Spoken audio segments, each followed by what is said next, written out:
अस्सलाम वालेकुम। आज मैं आप लोगों के साथ शेयर करने के लिए फिर से एक मूवी लेकर आई हूँ। ये मूवी वैसे तो बहुत पुरानी है, लेकिन मेरे हिसाब से ये मूवी भी एक मास्टरपीस है और जो लोग हॉरर मूवीज़ देखना पसंद करते हैं उनके लिए एक बहुत ही अच्छी चीज़ है।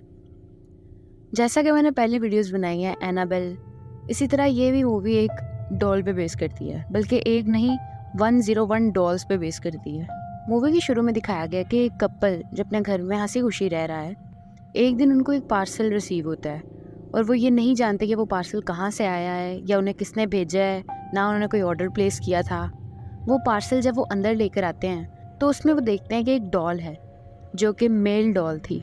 उस डॉल का नाम, उसका पता कुछ भी नहीं वो जानते होते कि ये कहाँ से आई है, किसने भेजी है। तो वो कपल वो डॉल रख लेता है। साथ ही मूवी में दिखाया जाता है कि डॉल को रखने के एक दिन के बाद ही कपल में से उसकी वाइफ की डेथ बहुत भयानक तरीके से होती है। उसकी डेथ इस तरह से होती है कि उसकी जुबान उसके हलक से जुदा हुई हुई थी और उसका मुंह खुला हुआ था। हस्बैंड का नाम जेमी बताया गया। जब जेमी घर आता है तो अपनी वाइफ को आवाज़ें देता है। उसकी वाइफ की आवाज़ बाकायदा उसके कमरे से आती भी है। वो जब अंदर जाके देखता है तो खून ही खून फर्श पे बिखरा होता है। जैसे ही वो अंदर जाता है तो उसकी वाइफ उसको मुर्दा हालत में मिलती है और उसकी मौत बहुत भयानक तरीके से हुई हुई थी। कुछ देर के बाद दिखाया जाता है कि पुलिस उसी पर शक करना शुरू कर देती है कि शायद जेमी ने ही अपनी वाइफ को मारा है, लेकिन कोई ठोस सबूत ना मिलने की वजह से पुलिस उसको थोड़ी देर के लिए छोड़ देती है। अब जेमी के जहन में एक ही बात चल रही थी कि इतने भयानक तरीके से उसकी बीवी को किसने मारा होगा, आखिर कौन इसका दुश्मन होगा। वो इन्हीं सवालों के कुछ जवाब लेने के लिए निकल पड़ता है। जेमी जब जेल से छूटकर वापस आता है तो पहली रात ही जब वो अपने घर में गुजारता है तो वो देखता है कि वही डॉल मूवमेंट कर रही है और अचानक से वो नींद से जाग जाता है डर के, और उसको एक औरत नजर आती है। वो औरत कौन थी अभी तो उसको पता नहीं लग पाता, लेकिन इसी चीज़ का जवाब ढूंढने के लिए जेमी निकल पड़ता है। जेमी को कुछ आवाज़ों का सामना करना पड़ता है। जिस बॉक्स में डॉल आई थी उस बॉक्स को जब वो खोल के देखता है तो उसके ऊपर मैरी शॉ का नाम लिखा होता है। उस नाम से उसको एक पोएम याद आती है जो बचपन में उसकी माँ उसे सुनाया करती थी। उस पोएम की वजह से और इन सारे सवालों का जवाब ढूंढने के लिए वो अपने बाप के पास एक टाउन की तरफ जाता है और वो अपने बाप से जाके मिलता है। वो देखता है कि उसका बाप व्हील चेयर पे है और उसने दूसरी शादी कर रखी है। वो अपने बाप से जब इन सवालों का जवाब पूछता है तो उसका बाप उसे कुछ भी खुलकर नहीं बताता। मूवी में जेमी को काफ़ी क्लेवर दिखाया गया है। उसे कहीं ना कहीं तो ये बात पता लग गई थी कि उसकी बीवी को किसी इंसान ने नहीं मारा, बल्कि किसी पैरानॉर्मल एक्टिविटी का काम है। जब जेमी ये देखता है कि कोई मैरी शॉ नाम की एक औरत उसे रात को तंग करती है और उसके ख्वाबों में आती है और रियल में भी उसको आगे खौफजदा करती है, लेकिन उस पोएम के मुताबिक उसकी माँ उसे कहती थी जब भी तुम मैरी शॉ को देखो तो तुमने चीख नहीं मारनी, तो वो चीखता चीखता अपना मुंह बंद कर लेता था। जेमी उस डॉल को जब इन्वेस्टिगेट करता है तो वो देखता है कि उस डॉल का नाम बिली था। अब जेमी अपने एक अंकल के पास पहुंचता है इन सब सवालों के जवाब लेने के लिए। वो जब मैरी शॉ का नाम सुनते हैं तो वो डर जाते हैं और खौफजदा हो जाते हैं। पहले तो वो जेमी को कुछ नहीं बताते, लेकिन फिर वो जेमी को बताना शुरू करते हैं। मैरी शॉ अपने टाइम की एक बहुत ज़्यादा भयानक चुड़ैल रह चुकी है। वो काले जादू किया करती थी। उसकी कोई औलाद नहीं थी जिसकी वजह से वो पुतले या भालू या इस तरह के गुड्डे वगैरह बनाती थी और कहा करती थी कि ये बोलते हैं, ये सुनते हैं और ये मूवमेंट्स करते हैं, और वो उन्हें अपना बच्चा कहती थी। जेमी के अंकल ने उसे बताया कि मैरी शॉ पपेट शो किया करती थी। एक दफ़ा वो बचपन में मैरी शॉ के एक शो में गए। उन्होंने वहाँ पर उसका करतब देखा। उसने अपनी यही डॉल बिली के थ्रू लोगों से बातें की और बिली के काफ़ी करतब वहाँ पर करके दिखाए। लेकिन एक बच्चा तमाशाइयों में से उठ के कहता है कि मैं देख रहा हूँ कि ये खुद लिपसिंग कर रही है, वो डॉल नहीं बोल रही, जिसकी वजह से वो मैरी शॉ उस बच्चे की दुश्मन हो जाती है। कुछ देर के बाद वो बच्चा मिसिंग हो जाता है, यानी गुम जाता है और कहीं पता नहीं लगता उसका।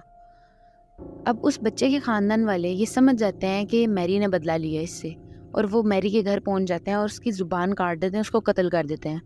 लेकिन यहाँ मैरी की कहानी ख़त्म नहीं होती है। असल में कहानी का आगाज़ यहीं से होता है। मैरी के मरने के बाद उस बच्चे के ख़ानदान वालों की बहुत पुरस्रार तरीके से मौत होने लगी, और वो सब के सब ऐसे ही मारे जाते थे कि उनके हलक से उनकी ज़ुबान जुदा होती थी और उनका मुँह खुला होता था और बहुत बुरे तरीके से उन्हें मारा गया होता था।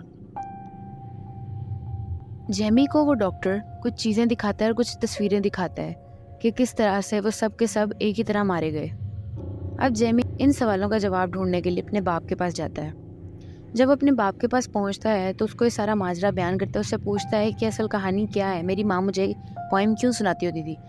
तो फिर उसके बहुत ज़्यादा इसरार करने पर उसका बाप उसे बताता है कि तुम्हारे अंकल जो बहुत छोटी एज में मिसिंग हो गए थे, वो थे जिन्होंने उस सर्कस में मैरी शाह को टोका और कहा कि तुम ड्रामे करती हो, तुम लोगों को जो दिखाती हो वो हकीकत नहीं है। और मैरी शॉ उसकी दुश्मन हो जाती है और वो जेमी के अंकल ही होते हैं जिसको मैरी शॉ लेकर जाकर कत्ल कर देती है और उसका भी गुड्डा बना देती है। और उसका बाप बताता है कि हमने तुम्हें इसी कर्ज से बचाने के लिए बहुत दूर भेज दिया था, लेकिन मुझे लगता है कि ये कर्ज हमारी जान कभी नहीं छोड़ेगा और ये तुम्हारी बीवी को भी खा गया। जेमी मज़ीद इन्वेस्टिगेट करने के लिए अपने बाप से उस जगह का एड्रेस लेता है और वहाँ पहुँच जाता है जहाँ पर वो अपना कठपुतली शो दिखाया करती थी। जब वो वहाँ पहुँचता है तो उस पर बहुत सारे राज अफ़शा होते हैं, लेकिन अभी भी कुछ मिस्ट्रीज़ होती हैं जिनको वो सुलझा नहीं पाती। वहाँ वो देखता है कि बिली के जैसे ही 101 पुतले मज़ीद बनाकर उसने रखे हुए थे। अब यहाँ पर जेमी समझ जाता है कि मैरी शॉ की जान इसके इन पुतलों में है।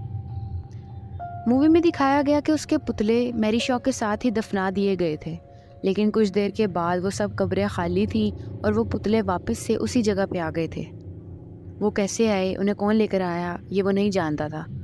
जब उसे ये बात पता चली कि मैरी शाह की जान इन पुतलों में है, तो उसने उन पुतलों को तबाह करना शुरू कर दिया और ख़त्म करना शुरू कर दिया। जब उन पुतलों को जला दिया गया तो वहाँ उसने देखा कि एक पुतला बिली मिसिंग है। बिली उतने में उस डॉक्टर की जान ले चुका था जिस डॉक्टर ने जेमी को ये सारे राज बताए थे। यहाँ पर दिखाया जाता है कि बिली को उठाकर जेमी का बाप अपनी तरफ लेके चला जाता है, लेकिन यहाँ पर कहानी में एक और ट्विस्ट आता है। जब जेमी अपने बाप के घर पहुँचता है उनसे पूछने के लिए कि आप क्यों वहाँ से बिली को उठा कर लेके आए, और वो देखता है कि जो उसका बाप था उसको भी मैरी शॉ ने डॉल बना कर रखा हुआ था और वो उसकी जगह पर खुद बोलती थी, और उसकी जो दूसरी बीवी थी वो भी असल में मैरी शॉ खुद थी। जब ये सारे राज जेमी पे अयां हो जाते हैं तो जेमी बहुत ज़्यादा गमगीन होता है कि उसका बाप भी मरा हुआ था और ये एक सारा ट्रैप था मैरी शॉ का जेमी को भी फंसाने के लिए। और एंड पर यही दिखाया जाता है कि वो जेमी की भी ज़ुबान काट कर उसको मार देती है और यहाँ पर मूवी एंड हो जाती है। उम्मीद करती हूँ आपको मेरी ये वीडियो पसंद आई हो। अगर आपको ये वीडियो पसंद आई है तो इसे लाइक कीजिए, शेयर कीजिए और मेरे चैनल को सब्सक्राइब कीजिए। अल्लाह हाफिज़।